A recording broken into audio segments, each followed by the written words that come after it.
welcome. This is Healing Streams podcast where we'll talk about faith, healing, discovery, identity, hope, and love. My name is Victoria Aduragbemi Akimbode, and we have another guest. I'm so happy that she's here today. She's the founder of Beyond the Past Mental Health Foundation. Like, she's doing big things for God. We met in OAU. I remember that we did School of Ministry together then, and it's been awesome. It's been wonderful knowing her. Please welcome with me Fakayejo Temitope. You're welcome. You're Hey, welcome, ma'am. So thank just you. tell Thank us a you. little about yourself. Okay, I am Mrs. Temitope Shimfakaijo, and I'm a legal practitioner. I'm a human developmental coach, and okay, I've said I'm a legal practitioner. I deal mostly with divorce cases and anything related to labor law. And apart from being an human development coach, I am the founder of Beyond the Past Mental Health Foundation. And okay, Beyond the Past Mental Health Foundation is a foundation that deals with mental health advocacy. We are so passionate about anything concerning mental health. And apart from that, I am a leader. I attend the Star Christian Center. I think that's enough about myself for now. Thank Thank you you. so much. Thank you so much. Today we'll be talking about another topic on mental health. And this particular one is something that in Nigeria we are still finding it very difficult to accept mental health. We feel that if somebody says that, oh, they have a mental health disorder, they feel that, oh, the person is mad, person is running mad or something like that, which is a very wrong mindset, is a very wrong ideology. And we are changing that now. We are talking about stigmatization of mental health disorder. There's this stigma that is being given. They feel that, oh, you're mad, they'll tie rope and all of those things. But that is not what that is not what mental health disorder is about. And we are here to enlighten you. We are here to educate ourselves, and it's just to help us know things better and know things more. So from your perspective, ma, what can you say about the stigma that is being put on mental concerning mental health disorder? Okay, thank you. First of all, I want to thank Healing Streams for the privilege to talk about mental health. Apart from law, that's another thing that I love talking about.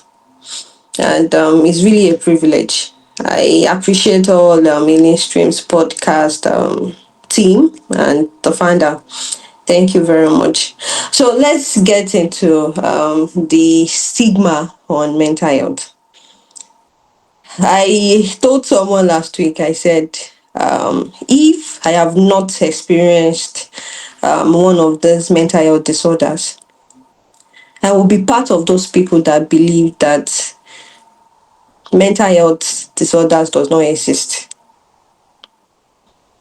Or I might be part of those people that believe that people that just say they are depressed or they have anxiety, maybe they are faking it or they just don't know what to say.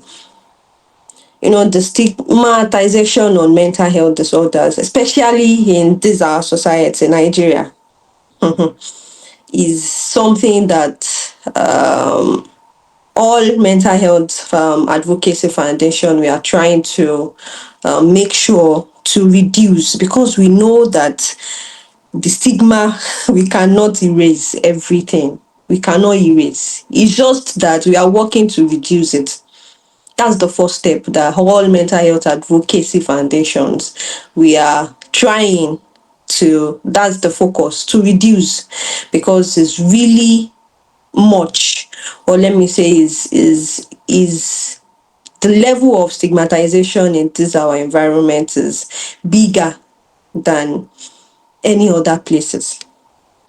Now, stigmatization in on mental health disorders like goes from let me even say our religious places, that's mosque, churches, but I'm going to focus on churches. You know, even we have made depression, anxiety, and other mental health disorders, we have made them feel like they are afflictions from the devil. We have made it seem as if, okay, people that are depressed, that have anxiety, that have suicidal thoughts, they are being tormented by the devil, and they are not as spiritual. Like, they are not spiritual, they don't know Christ, they are not praying enough. You know, we have made it seem like that. And most times it shouldn't be. Because as much as when a church member or any of our church members have headache, experiences headache, so we should not, because a person has depression, now say, okay, as much as we cannot stigmatize headache, we cannot stigmatize someone that has malaria, that means that we should not stigmatize anybody that has depression or see them as people that are not strong enough. Now, even pastors can come. Like last week, I suffered from malaria. But how many pastors can come on the pulpit and say, last week I had suicidal thoughts? They are very few. And that is where stigmatization comes in, where people are very scared of telling people that they are suffering or they are going through mental health disorders. You know, there was this, illustration that I use most times, and that is, let's say maybe you are invited to a party. You're supposed to give a speech at a party, and at that point you could not go because you were feeling suicidal, like you were feeling like ending it all. Now, how do you reach out to the person that invited you? Are you going to tell the person that, hey, I am so sorry, I could not come to your party, I could not give the speech because I'm having suicidal thoughts? Or, oh, I'm very sorry, I just developed headache. No, I'm not just feeling fine, I have malaria. Now, let me ask you, like anyone that is saying this, which one are you going to go for? Most times, people will go for malaria or headache. Why? So that if I tell you I am sorry, I could not come to your party because I'm being suicidal, everybody in that party will know. And then they will start seeing you as, don't move near this person, or this person can kill, this person will end it in a while, or this person can even kill you, this person is mad. But it is so easier to say, oh, I have headache, because nobody stigmatizes anybody with headache, because we see it as something that is common. And that is how we need to start seeing mental health disorders. We need to start seeing mental health disorders as something that is very common, that is part of life. As long as you have a brain and you have a mind, which everybody has, it is normal to experience any of these mental health disorders. Now, the problem of this country is that, poverty mindset and mental health disorders, they don't go well. They feel like, oh, as if I am depressed, just like, I'm not depressed, just give me like 200K, I will be fine. Most times it is not like that. There are people that have even more than the 200K, they are depressed. But because of the level of poverty, because we feel like money can solve everything, we feel like just give me money. Even people that, even if you tell your friend that, babe, like I'm feeling depressed today, they say, oh, have you eaten? Because you just feel like, oh, when you are depressed, that means you've not eaten or you don't have money. And it goes deeper than that. So so that we not spend more time on the first question, the level of stigmatization in this environment is more rooted, like is rooted in this our environment. Like we have like it goes deeper. It will take us time to actually reduce, not even erase at this point, to reduce stigmatization into our environment. So stigmatization goes into families, churches, even in our place of work, like every areas there are stigmatization. Like there's stigmatization rather that against mental health disorders, people experiencing mental health disorders. Thank you. Thank you so much. I think we've been so used to add life, Mm-hmm. or we've been so used to people going through things and not speaking about it. So much so that when somebody comes out to say that I find it difficult to go through the same thing this other person has gone through, I feel choked, I feel overwhelmed. Mm-hmm. They're like, why? I went through it, my mother went through it, and nothing happened. What's going on? And all of those things, they can be very overwhelming. I was speaking with my cousin some few weeks ago, and I said that, especially this postpartum depression, it's getting rampant. Like, it is Mm-hmm. something that you will see women get overwhelmed. They don't have any help. And to make it even worse, they don't even have husband that is very helpful. That's even worse. And they have to like carry the burden, the weight of everything. You Mm-hmm. see, you see them, and they are like, my mom handled 6 children. My mom Mm-hmm. handled, and nothing happened to her. She might not have spoken. It's because at that moment we had made silence Yes. a normal thing. Mm-hmm. We made silence not. Why would you even come out and say that I felt depressed after giving birth to you? Are you saying that that child is an evil child? All of those things, and we just come up and say a lot of those things. And it just reminds me of when one of my students committed suicide, and I remember somebody coming to say that that what was she even say? She said she noticed that there's something unusual about the boy, and somebody said, irony, is a lie, is Mm-hmm. a bad child, and I said, I think we need to look into it. What is going on at home? What is Mm-hmm. happening at home? Why a child cannot suddenly decide say, yes, today I will do evil. Because I will just become a nuisance to the whole. No, a child cannot do that. And it's so painful that it was after his death that we started to hear certain things that was going on in the family. And he had a rough childhood. He had a very rough childhood. But I think if we had come out to talk, or if those people that knew had come out to, it's because I don't know, we just have this archaic mindset, that that kind of is it. mindset.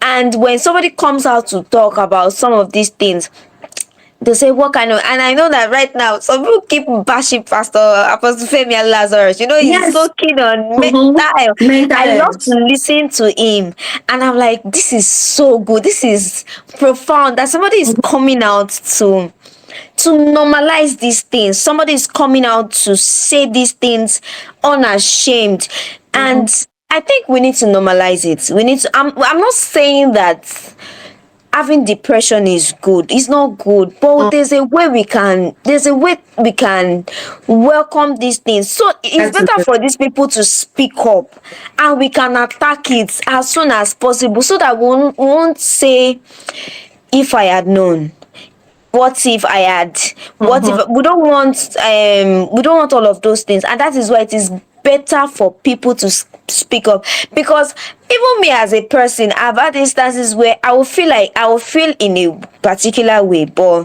because I know, what if people say this, what if when I talk they say your own Mm-hmm. is too much, and all of those. I've had instances where when I was in secondary school, I had asthma, and asthma, any small thing, geese Mm-hmm. everywhere we scatter. Mm-hmm. And I started hearing different things. She's a sickler. She's But the no, yes, she took number. She's the number two position of those people that visit school clinic, and I'm like, did I get myself? Yeah, it got to a stage where I started saying that if God just wants me to die, I should just die for something like that. And a lot of things started coming to my head, that I'm even tired of everything and all of those things. there's low But self-esteem with yes, low setting. self-esteem, and it just made me feel that, why that is it that I put myself in. I started blaming myself, that why are you always sick, why are you always troubling. And it happened like some months after my mom died, so it was like back to back things. And I'm like, people have to be very careful of how you it's not only mental, even sickness. And there's Yes, this stigma on sickness, which will now end up leading to mental health disorder, because you are just compounding the person's problem. In the last video, in two videos that we did, and I said that we need to be very careful of what we say to people, that is it. because you don't know what is in the mind of the person at that time. And you don't You know, you don't know don't what even know what the person is going through. is. Yes, and what you say might either trigger the person to do something that you yourself, you will regret, end up saying what is you end up regretting what you said, or will change the person's mind and say, okay, I need to live for myself, I need help, I need to get Mhm. help. But if you, as a person, if you are a friend, a family member, you're already saying negative things, you're already saying things that shouldn't be said to the Mhm. person, then I think I think the mindset change should be the first thing. Please, let's change our mindset. Let's Mhm. open our ends to accepting that these things are happening. We have people that are suffering from depression, people that have suicidal thoughts, people who have bipolar disorder. Yes, we have it. We have it. And it's making me so happy that even in Nigerian movies now, they are talking about these things. They Mhm. are educating people on these things, that yes, these things truly happen. These are the ways you can support these persons. And people have panic attack, people will suffer from trauma, because the way we all handle things, they are different. You might dust things off and say that I'm a big girl, I can handle it, I can. But somebody else will not dust it off. The person can even, like, at the first sight of a problem like this, they Our are level of gone. tolerance is different. That is Is it. very different. It is Mhm. very, very different. So my next question, and I think this is the last question for this video, is that, yes, we said that there is so much stigma. Then how can we normalize, accepting mental health disorder, or accepting people with mental health disorder? Okay, thank you very much. One of the ways that I used to tell people, and that is what my foundation is doing, is education. The level of illiteracy concerning mental health disorders causes, like, is one of the causes of mental health stigmatization, because most people, they don't know about all these things. I was telling my team about going into villages, going into slums to talk about mental health. And that is because most of these people staying in all these places, they don't even have phones. They don't even have internet. Most of them, they don't even know what is going on.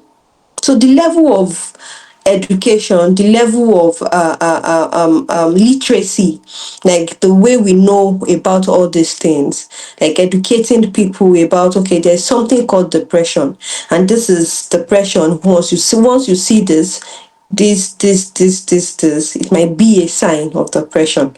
Most people don't even know.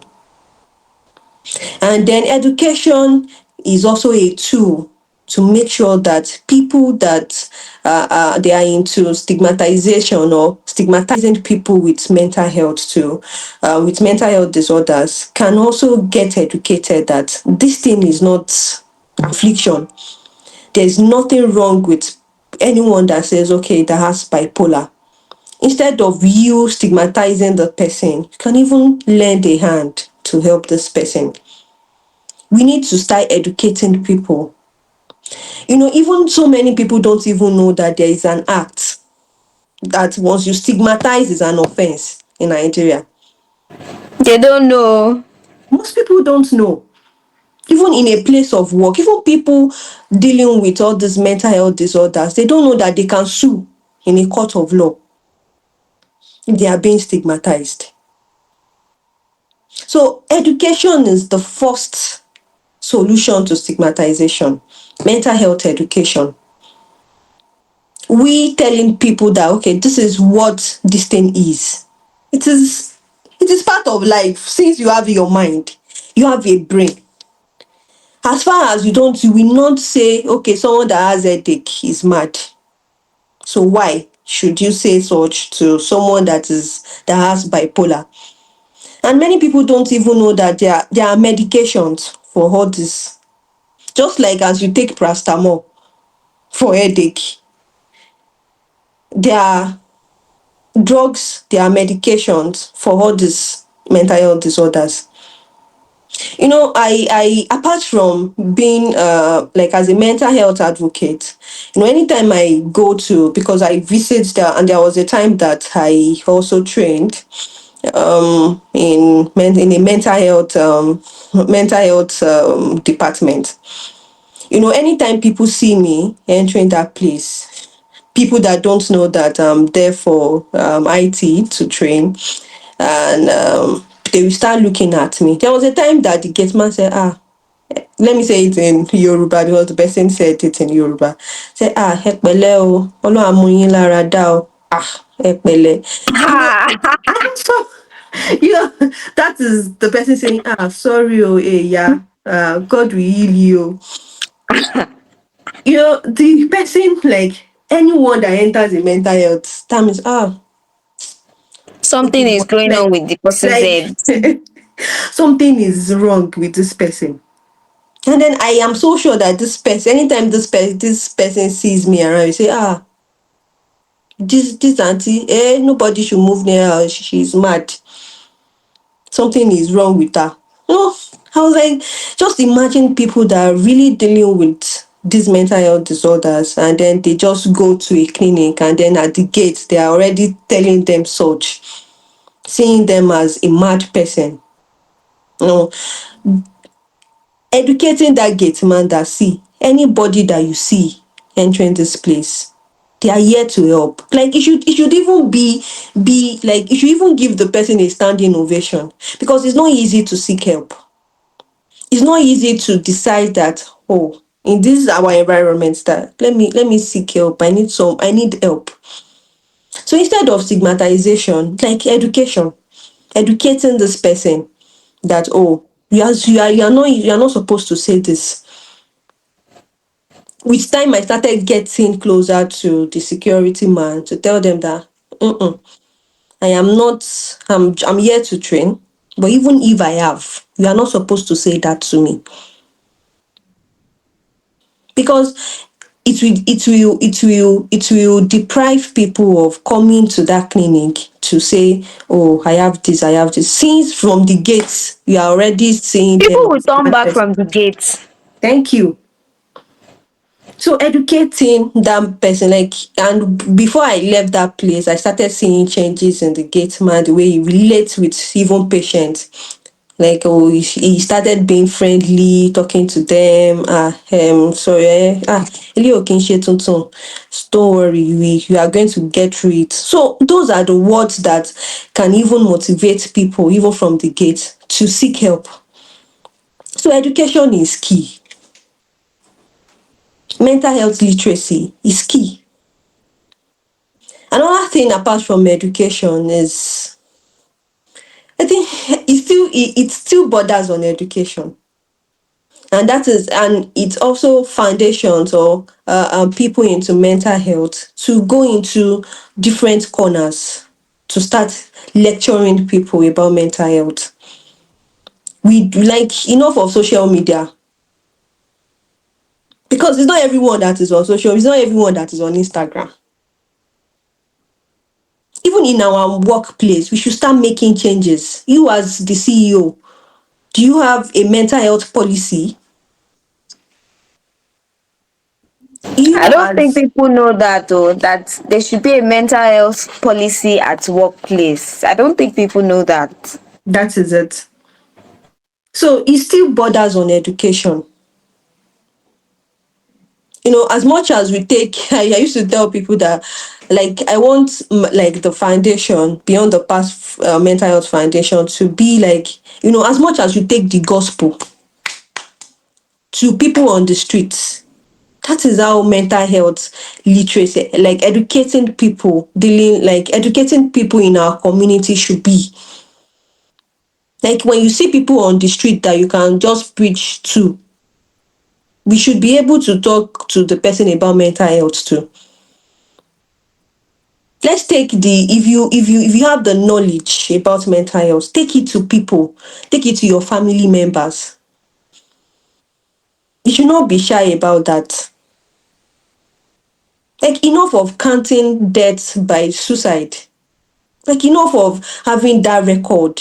It's just like I at some point I just stopped like listening to all this bad news about, like, news about suicide, because it pains me that, is it that, like, are we not doing enough? And I see it, and one thing is just that we are not doing enough. That's the truth. Because even in schools, we go to schools, my foundation goes to secondary schools. I have had encounters with students. When we say students should wait, okay, if you want counseling, most times we have up to 50 students waiting. I'm like, gee, like, What's going Jesus, on? what's going There's on? a lot happening. That's just one secondary school. Imagine different secondary schools in Nigeria. And you know that, like, most of these people, when they tell us that, okay, when they tell us what is going on, most of them is from the family, from their families. Parents don't even know anything about mental health. You see your child maybe depressed, like just keeping the child that is very active, keeping to his or herself, or like you just see that this child is not. But even parents, they are occupied with so many things. Even parents are dealing with mental health disorders they don't know. To the extent that there was this one that says, my mom loves my sister more than me. I was like, okay. There was even one that was being harassed by a teacher, and she's keeping it to herself. It's just A teacher that is supposed to help. that is supposed to help again. This is sad. Even teachers don't even know what mental health is. They don't believe that there's anything mental health. They Teachers don't. don't even believe it. So that is where we are supposed to take education, like mental health education too. We are supposed to, like mental health education is so important if we want to reduce this stigmatization. talking about the laws. All these parents cannot talk to them about laws, but I am so sure CEOs, they fear being sued to court. So we need to start educating them about there is a mental health act already, that once, like, if one of your, like, you must not stigmatize your employee based on their mental health disorders. You cannot even say, okay, retrench, or you want to even sack them based on their mental health disorders. You must not. If the person sues you, the person has a case in court. But we don't know all this. So mental health education is just what I feel, and I believe it, that can reduce mental health stigmatization. Once everyone is educated, just like we are educated about malaria, that if your baby's body is hot, if the person is hot, or the person is not eating, losing appetite, that that can be malaria, and you rush to the hospital. So the solution to mental health stigmatization, in summary, is education. Thank you. That's a lot.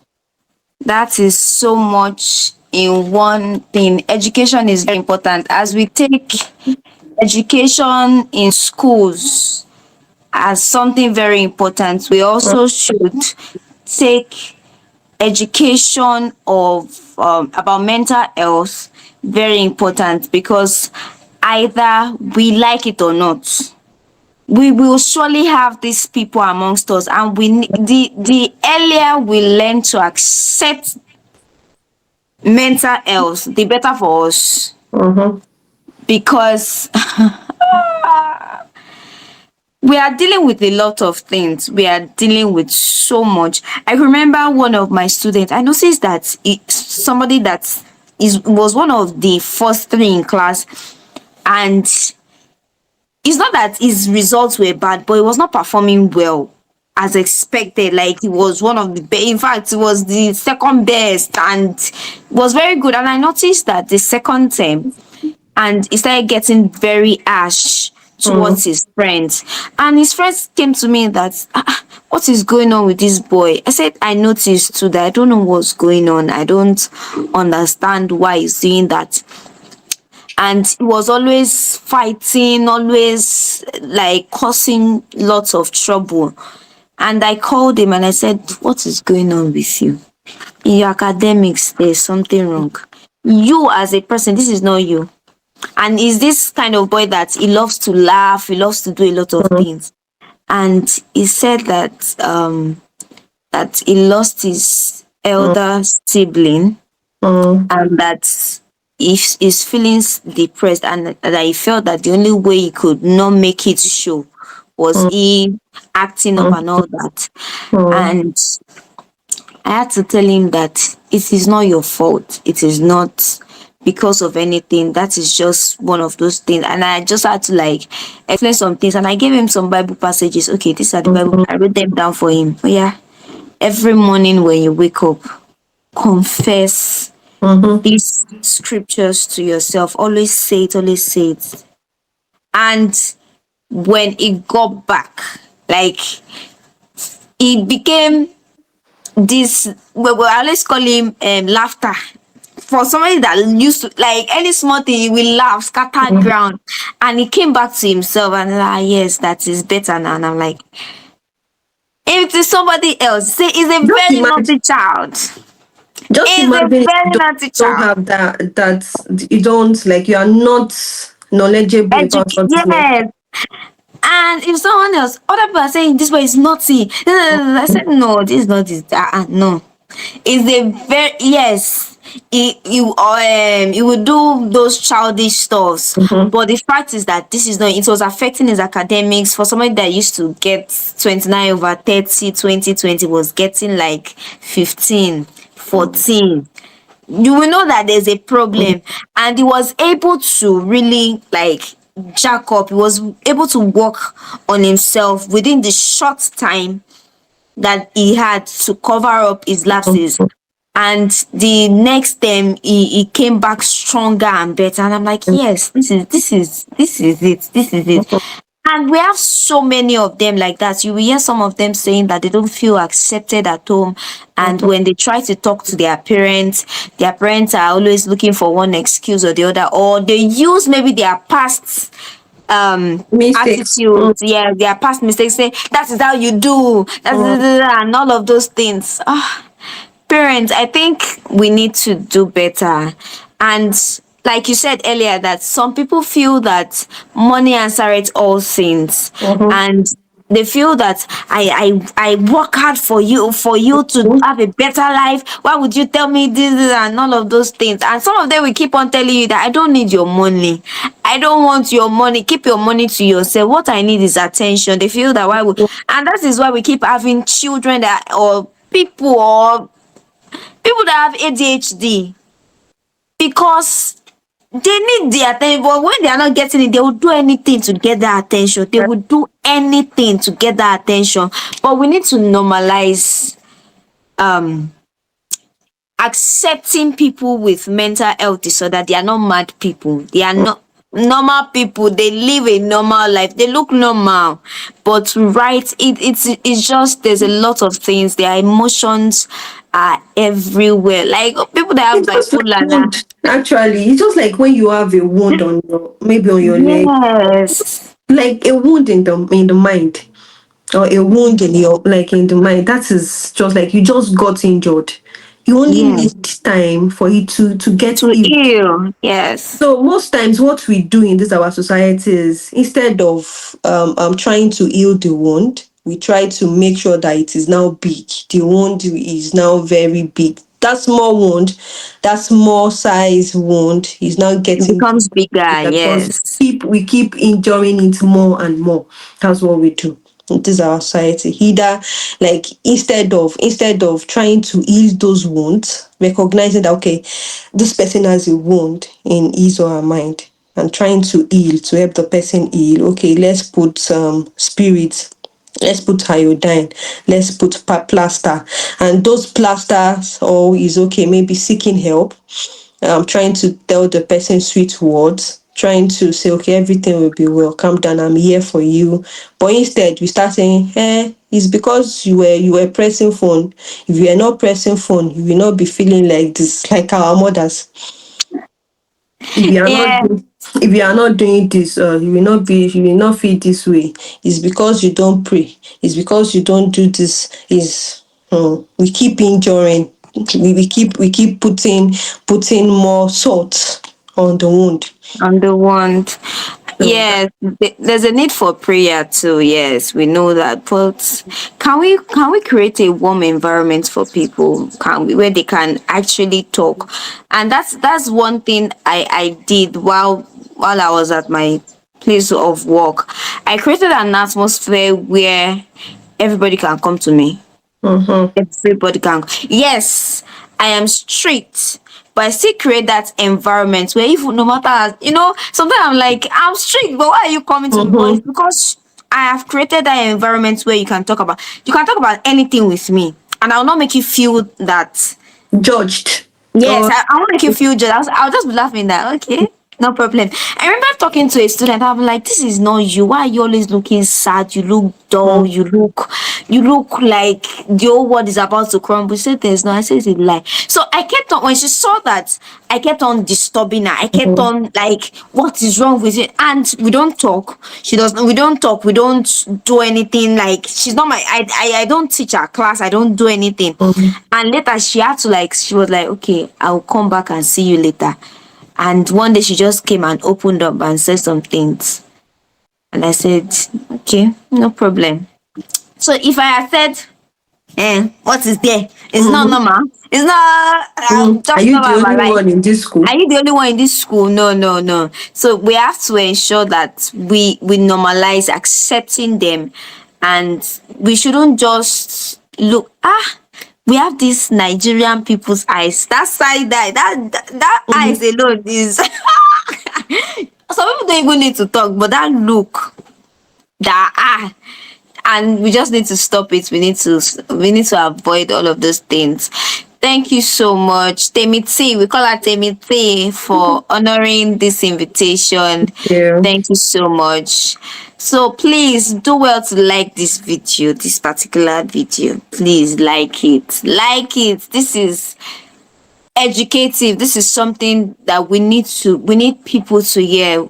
Play it for your colleague at work. Play it Mm-hmm. for your boss Very at necessary. work. Yes, play it for your parents. And parents, if you are a parent watching this, play it for your children. So this is something that is very helpful. And like this video, share, subscribe to this channel. Please do well to subscribe to this YouTube channel. It will bless you, it will educate you, you'll be enlightening. You won't pass through our video and just go like that. You will surely be blessed through our videos. And please follow us on all our social media platforms on Facebook, Instagram, and TikTok. Till we see you next time. Bye.